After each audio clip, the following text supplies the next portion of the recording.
Bjørn Svendsen A/S leverer bygningsarbejder inden for service, fag- og hovedentrepriser.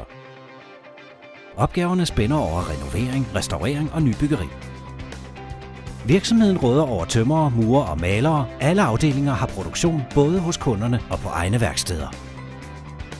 Kvalitet og troværdighed er altid i fokus, og Bjørn Svendsen A/S foretrækkes ofte af offentlige bygherrer.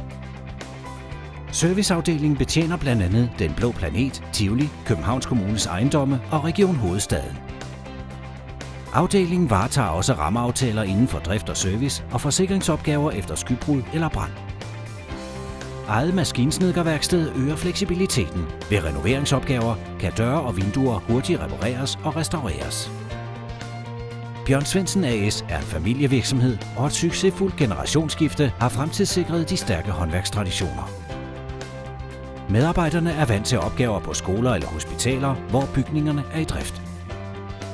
Bjørn Svendsen A/S tager fagligt ansvar for uddannelse, og der er dygtige lærlinge i alle afdelinger. Kontakt Bjørn Svendsen A/S. Se hvordan på www.bsas.dk.